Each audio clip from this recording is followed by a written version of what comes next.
Max Klinger's art is recognized today as one of the prime examples of German symbolism. Born in the city of Leipzig in 1857, Max Klinger earned the title of the most prolific graphic artist of the 19th century. Educated in the academies at Karlsruhe and Berlin, he gained public recognition in 1878 with a series of drawings titled Paraphrase on Finding a Glove. Thematically, his work goes from traditional historical paintings to bizarre etchings of dreamlike visions. Concerned with the dark side of the human psyche and social problems, his etchings describe the life of 19th century modern man. As a part of the Vienna Secession, Klinger contributed to the dissemination of the ideas of modern art in Germany before passing away in 1920. Paraphrase on Finding a Glove series. Paraphrase on Finding a Glove is the first series that earned Max Klinger's art public recognition. It was exhibited at the 52nd Academy Exhibition in Berlin and caused tensions among the German public. Nonetheless, it was bought by the Berlin National Gallery. After its success, the print series, or cycle as Klinger called it, soon became his main means of expression.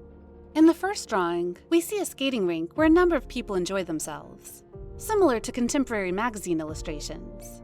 In the second, the artist focuses on the two protagonists of the series, a lady who drops the glove and a gentleman skating behind her who bends to pick it up. In the third image, he is sitting up in the bed, the glove in front of him on the covers. We may conclude that he has not returned it to the lady, as etiquette required, but has kept it as a reminder. Seemingly, it is a fetish that fuels his imagination, which, in the following 8 pictures, will confront him with a series of wish dreams and nightmares. Gradually, Klinger takes the viewer from an everyday event to the world of the fantastic. A life. While living in Berlin, Max Klinger's art became increasingly filled with contemporary social issues. His socially critical work was indebted to his early interest in realist French literature and art. Max Klinger's art is generally regarded as the first attempt by German visual artists to address the social problem of prostitution, highlighting the hypocrisy of bourgeois morality and the injustices that happen to women in the city. Through the 15 etchings, the series A Life, published in 1884, shows a young middle-class woman forced into prostitution after her partner had impregnated and left her. Throughout the series, she falls deeper into the depths of urban society, which continually rejects her. She is finally seen nude and exhausted and caught, with a crowd of onlookers surrounding her. She is gawked at and ridiculed by them. Her pale skin contrasts the dark tonality of the group, whose individuality disappears into their surroundings, suggesting apathy and cruelty. A Love. Max Klinger's art also explores in great depth the themes fit for the contemporary Symbolist movement.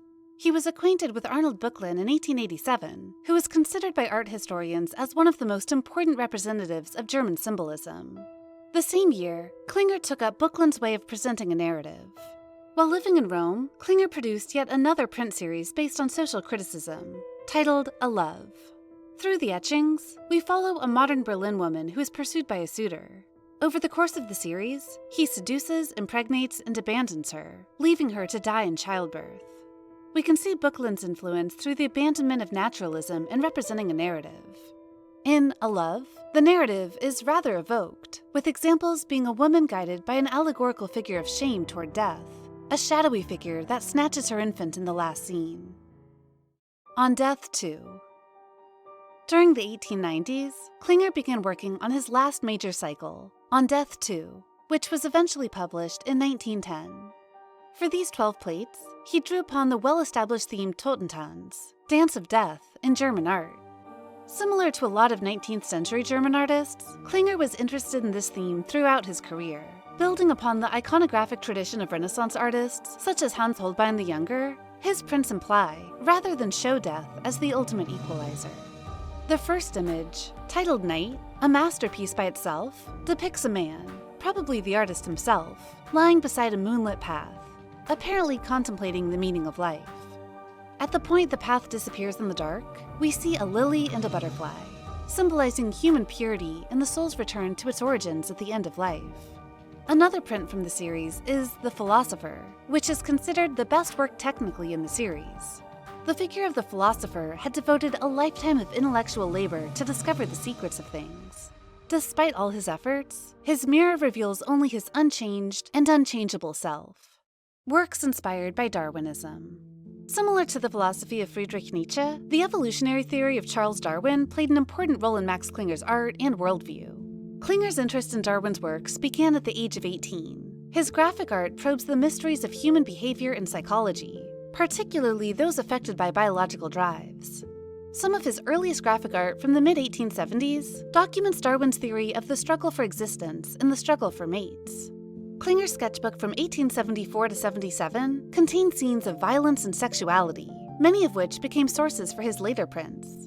Works like Goya-esque fox hunt with animals pursued by brutes, or buzzards with the dead hare, documents an incident observed in the backyard of his parents' Leipzig home.